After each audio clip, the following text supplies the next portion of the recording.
Hey guys, how's it going? SuperCoach here. Today I'll be going over my round 10 review. But firstly, thanks so much guys for helping me get to 500 subscribers. So now I've got to dye the mullet, so I'll have to book in an appointment there. But anyway, we scored 2,402 this week. A little bit of downscaling, which was unfortunate. I think I lost about, I think it was about 9 points or something, yeah. And yeah, that cost me one of the W's, which is a bit of a stitch up. Well, finally lost a game in the cash league, which is pretty good. Well, we actually went up the ranks, which was surprising, 248 spots. So that's all right. Setting a season rank of 2,450, not the worst. Climbing up a little bit, which is nice. So we had the VC on Luke Ryan, 122. We kind of gambled a little bit there with the captaincy score, so thought we'd chuck it on Gawn, 109. Lost a few points there. Bit silly. Probably should have just taken the 122 score, but, you know, Gawn against West Coast, BJ Williams, was it? I believe. Yeah, I think it was. But, yeah, I think you just got to take it these days. If you get 120, you just take it. Just obvious score, but, you know, I thought I'd play it a bit riskier during the week. But yeah, Gawn just hasn't been really scoring the greatest the last couple of weeks. I think they tried to tag him in the ruck, but he's been pretty consistent, just hasn't been going off as we would expect him to go. But it's not too bad there. Still have 19 trades, 121k in the bank, so looking ahead to the next round, so, you know, McKercher, he didn't play, so what am I going to do with him? Not too sure. But yeah, 122 from Luke Ryan, good stuff. And then Dacos was in for a massive one. I was a bit scared that he was going to go 150, but, you know, 105. He was going off at the start of the game and then for some reason didn't score as well, which is a bit of a surprise there. And Nick Martin was lucky to get 100 there. It'll be interesting to see how he goes when Ridley comes back. I don't think he's too far away, so I think his position should be pretty set though, especially with the Bombers being so good this year. So I think there shouldn't be too much of an issue behind him. Sheasel was playing in the midfield, so it's a question of do you trade him or not. I think in defence, if you haven't finished like your midfield, maybe you go for a mid, but, you know, I probably just want to hold on to him for the moment. I think he will be fine to hold on to. What's his ownership? Yeah, 57% of the team, so, you know, he could bite you if you do trade him out and he goes good, but I think I'll just hold him for the moment. Doesn't have that much value in him anymore at 550k, so you might as well just hold him unless you want to get rid of him and have a gamble, or you can get like another primo in the midfield. I'd probably do it. But I don't know, you'd have to have cover in defence, which most teams don't have. But yeah, maybe McKercher could be the cover there if he comes back, or like a Fisher, because you can put Fisher in defence maybe. But I probably won't be going in that direction. And then McGovern got 117, which is great stuff from him. So I think all the West Coast players played pretty good this game. But yeah, he's starting to put together some really good scores, you know, playing all the games as well. So pretty good stuff from him. And then, you know, he's doing a lot better than Tom Stewart as well, which is surprising. You know, he's just getting tagged every week, poor old Stewart. But yeah, McGovern's looking like he's a top 8 defender now. So, you know, I just had the faith in him at the start of the season, but he could be a target to bring in, but there's obviously the injury concern. Who else are you going to get in at this price point? Probably don't want to grab a Stewart. But, you know, he's so cheap now. He probably will break even. But, you know, he just hasn't been playing great this year for some reason. But, yeah, last week was pretty bad in Darwin. You know, the weather conditions weren't the greatest, but we just got absolutely smashed, which was very bad.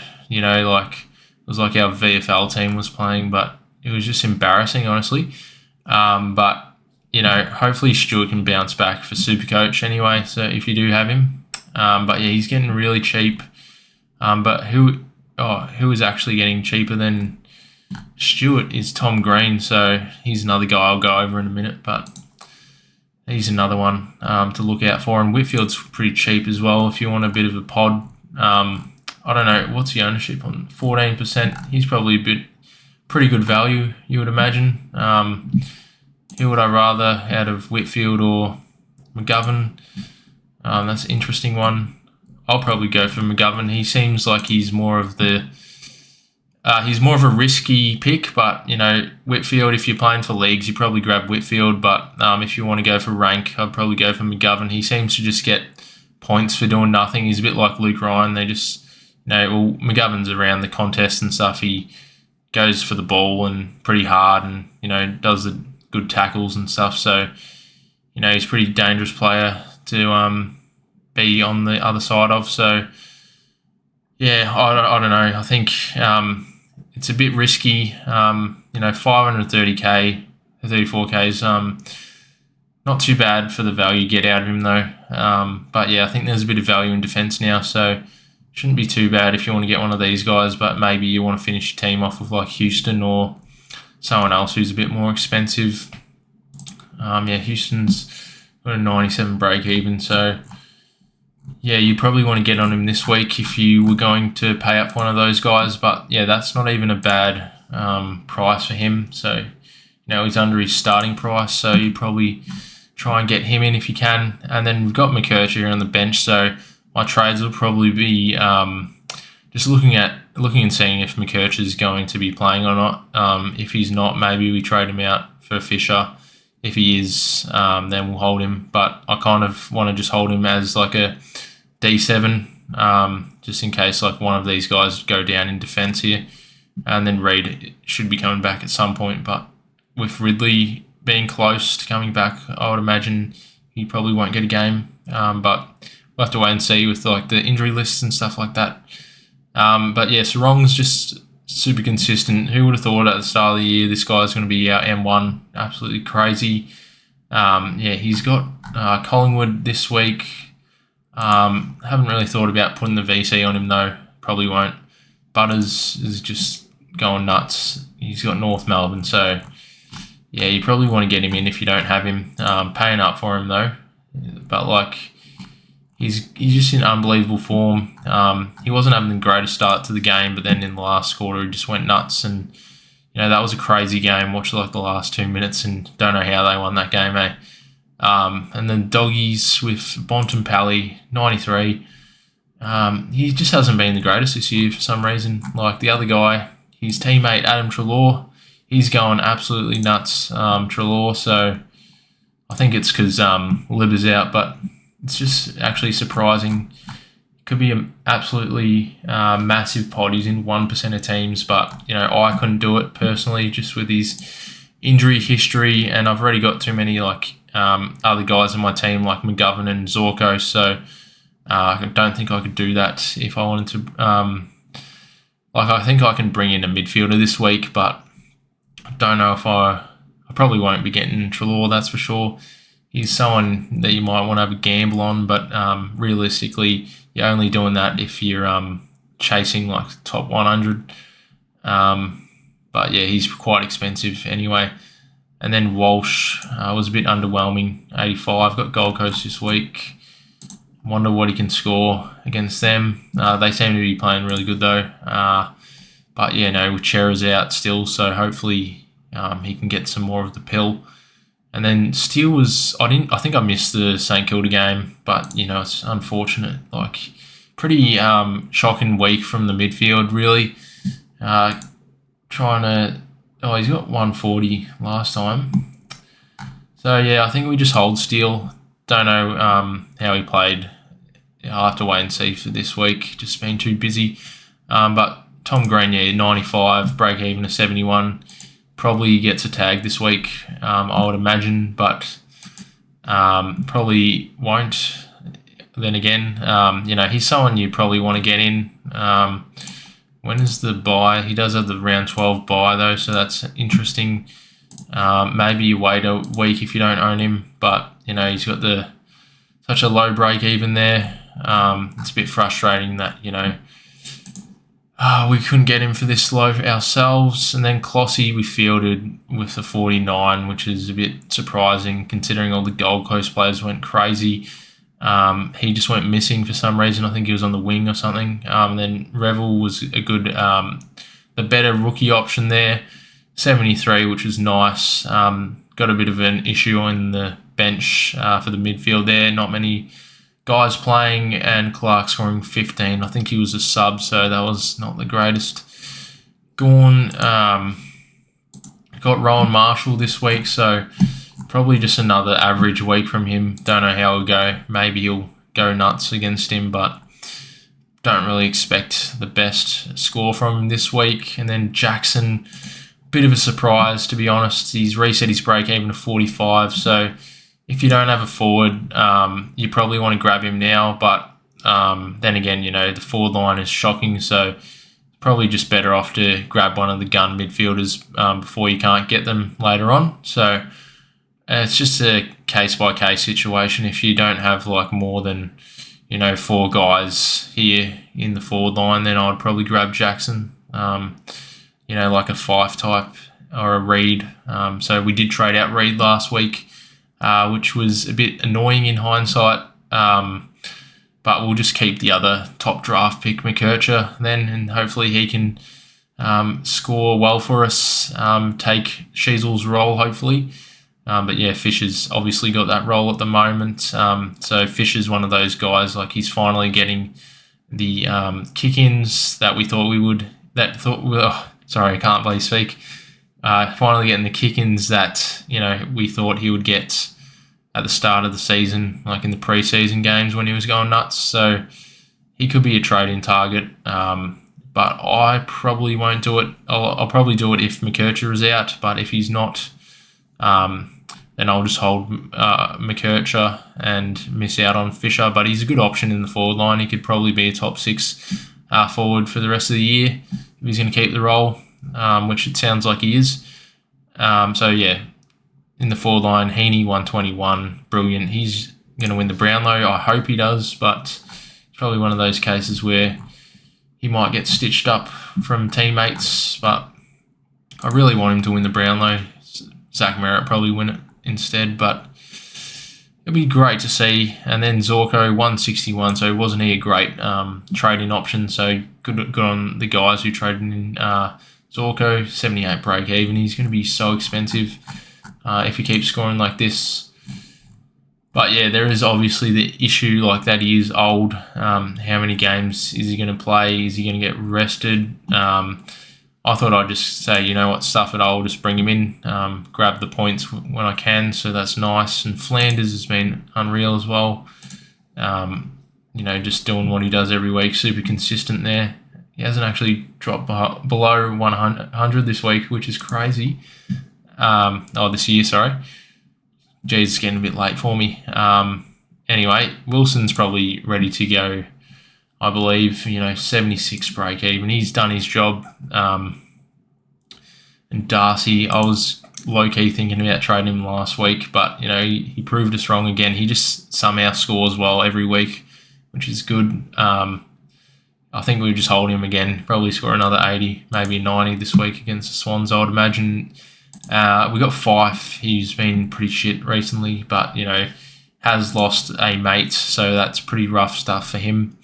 But, 63, I feel like, with the forward line being so bad, we just have to hold on to him, even as an F7 sort of situation there. He's got Collingwood. I wonder if he'll be right to go this week. Some pretty nice scores in there. Hopefully he can ton up. That'd be awesome. And then Jones did his hammy, I believe, so he's going to be out for 6 to 8 weeks, so he's probably going to have to go as well. So I'm probably thinking this week that I might focus on just trying to get some more value out of my rookies and having that cash gen throughout the buys and the bodies on the field, because the buy rounds will start next week. And I still have boost trades, so I probably need to use those as well because we'll get 3 trades in the buy rounds anyway. So I might as well just grab all the rookies that I can this week.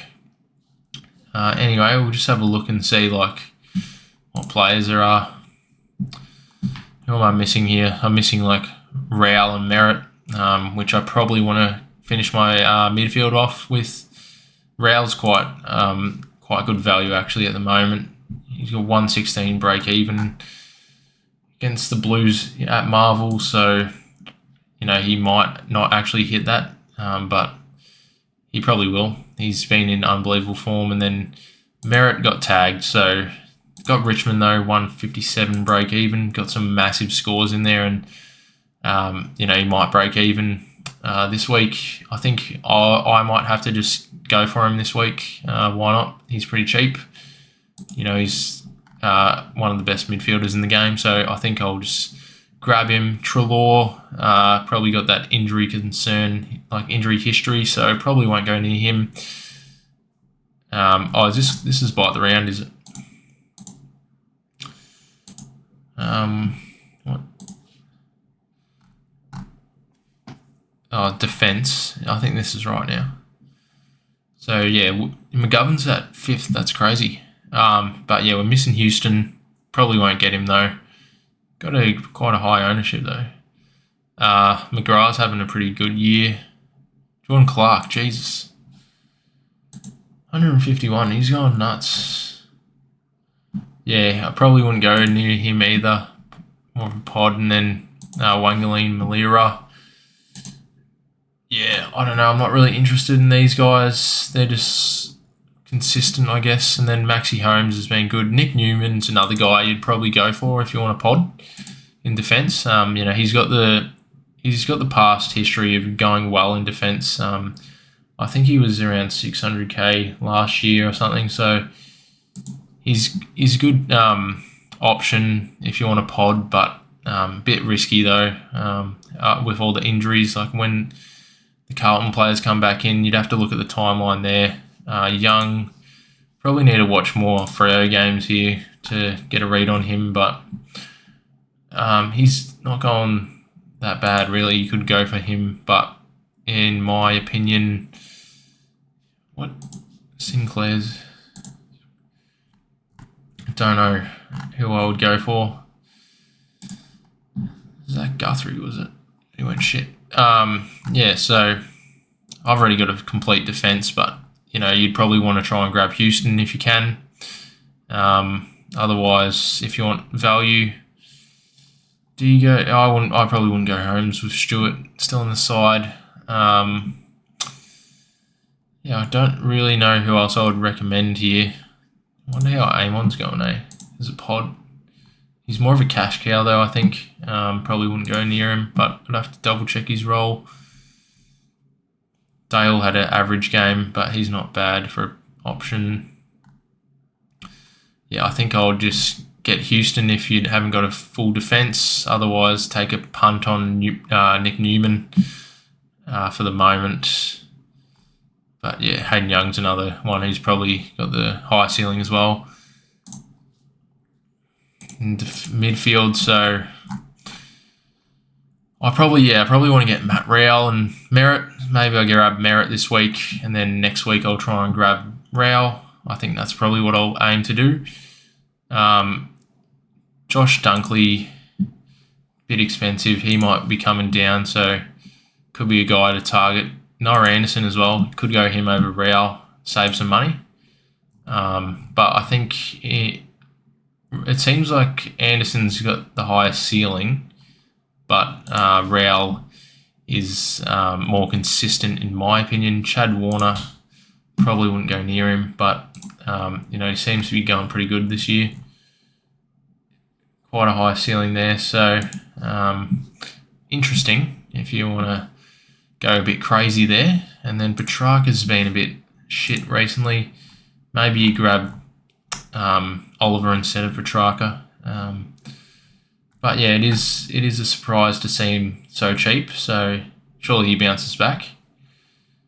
But yeah, I think for me, I'll probably be looking to get Merritt and Rao.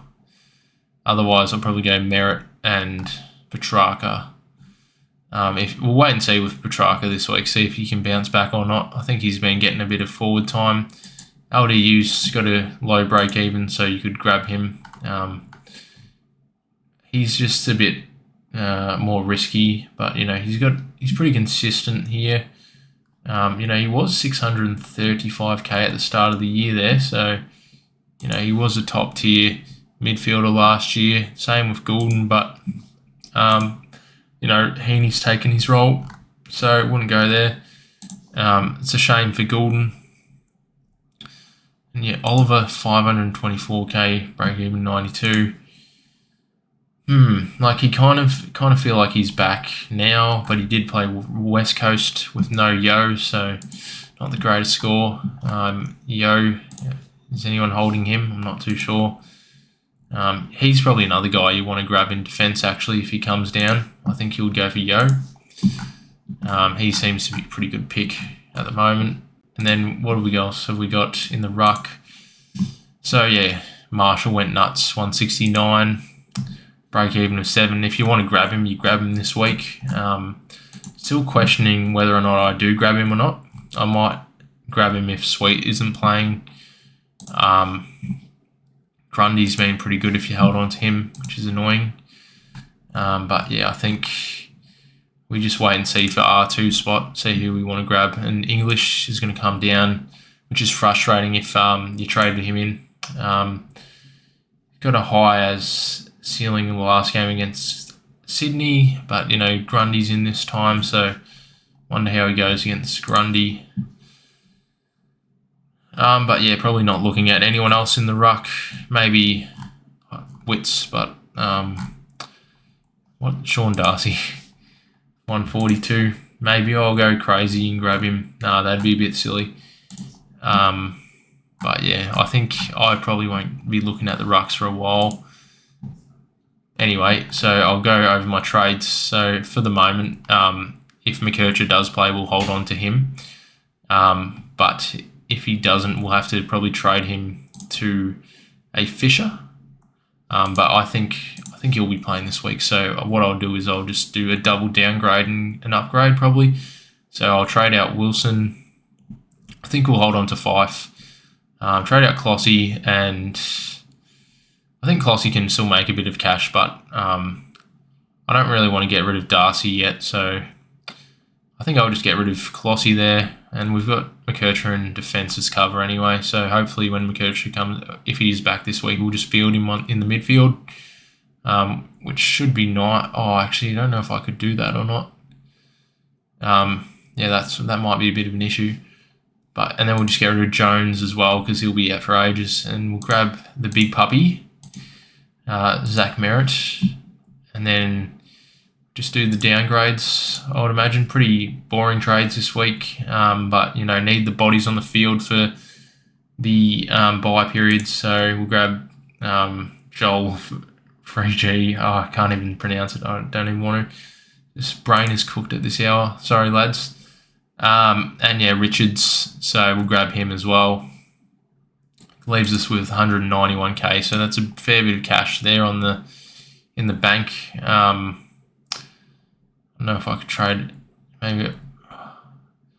Yeah, I think I could grab Fisher this week if I want to, but wait and see for the team sheets. Team sheets will be looking for McKercher and Sweet. If Sweet's not named, maybe we'll grab Marshall instead of Merritt.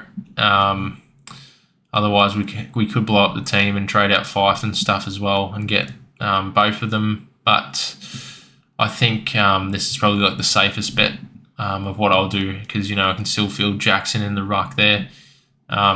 Darcy's probably going to come back, but I'll have to double check the team sheets. So yeah, probably line up like this if Sweet's playing. So yeah, the forward line isn't looking as bad. Fife just needs to pull his head in, and Darcy just needs to keep scoring well, which he has been, so that's nice. And do you bring in Zorko? Not too sure. It's just a matter of if you think that he'll be able to play the rest of the year out, and he does have a rest coming up, so should be a pretty good pick. Maybe get him after the bye, but he's going to go up a fair bit, and maybe you just want to get Marshall in this week with a break even of 7. That would be fair enough. But I'll have to wait for the team sheets, I would imagine. So that's how I'll probably line up. I don't think I've got a way of getting McKercher into the midfield there. Maybe I can play around with my options there, but I don't really want to bring in this Phillips bloke. He still needs to play one more game before he goes up in cash. And then there's the risk of like Sicily and that coming back. So I probably will wait another week and get him next week. Hopefully that'll be the case. Maybe we just hold McKercher if he's out. And then we can bring in Phillips next week, and then we'll be able to swing McKercher hopefully into the midfield. And we won't even need him though. That's the thing, if we're going to try and get Rao, because I have a full midfield, maybe I should go for a ruckman then. I should probably consider that actually. So I think what I'll do is, because we'll probably get McKercher back. Next week he won't even be playing, will he? The round right, he won't be. So that's all good. I think it's just dependent on the team sheets now for Sweets and McKercher, what I'm going to do there. But Fisher seems to have the high ceiling, but McKercher's like a top 3 draft pick, so he should be going nuts as well. And then the VC, so we've got Merritt. Obviously, we'll chuck the C on him. Can we VC him is the question. Don't know. Probably a bit risky to put the C on Zorko. West Coast, no, I don't have anyone there. Who is a clear VC option for me? What is Ryan's history?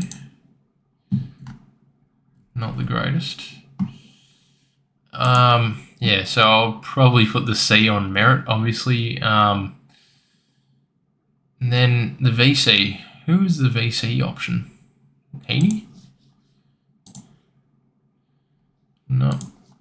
Sorry, guys. I just need to have a bloody look. Maybe Butters? Yeah, Butters. As if I didn't see that straight away. I think that's how we'll probably line up. Most people probably do the same thing. Have a look at the matchups. So, bloody Lockie got me by 2 points. Good on you, mate. Held on to Reed. That's good effort there. He's got Noah Anderson and Miller, the Gold Coast lads, Fisher as well. So Sullivan, Steele just fucked me over there. But what can I do? First loss of the league. Still going alright, so can't complain there. But who else? Who have we got this week?